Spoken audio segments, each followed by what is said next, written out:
Hi friends, இன்றைக்கி நம்ம பார்க்க போகிற டிஷ் வந்து முட்டை தொக்கு. அதை எப்படி செய்யணும்னா, கடாயில் எண்ணெய் ஊற்றி கடுகு, பட்டை, கிராம்பு போட்டுக்கோங்க. அதுக்கப்புறம் அது நல்லா பொரிஞ்சதுக்கப்புறம் வெங்காயம், பச்சை மிளகா 2 வெங்காயம் 2 பச்சை மிளகா போட்டிருக்கேன் நான். அதை நல்லா வதக்கிக்கோங்க. வதக்கிறப்ப கொஞ்சம் உப்பு சேர்த்துக்கோங்க. உப்பு சேர்த்து வதக்கினா கொஞ்சம் வெங்காயம் நல்லா சீக்கிரம் வதக்கும். வெங்காயம் வதக்கிட்டு இஞ்சி பூண்டு பேஸ்ட் சேர்த்துக்கணும். இஞ்சி பூண்டு பேஸ்ட் பச்சை வாசனை போகிற அளவுக்கு வதக்கிக்கோங்க. நான் 3 தக்காளி பொடி பொடியாக நறுக்கி வச்சுருக்கேன். இந்த வெங்காயம் நல்லா வதங்கினதுக்கப்புறமா அந்த தக்காளியை இது கூட சேர்த்து நல்லா வதக்கி விட்டுருங்க. தக்காளி நல்லா வதங்கணும்.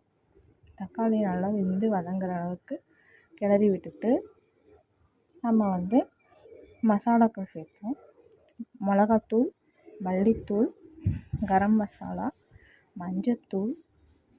நான் கொஞ்சம் டேஸ்ட்டுக்காண்டி சிக்கன் மசாலா போட்டிருக்கேன். உங்களுக்கு வேணாட்டி நீங்கள் ஸ்கிப் பண்ணிக்கலாம். மசாலாக்களெல்லாம் போட்டு மசாலாவோட பச்சை வாசனை ஓரளவுக்கு வதக்கினதுக்கப்புறம் தேவையான அளவு தண்ணி ஊற்றி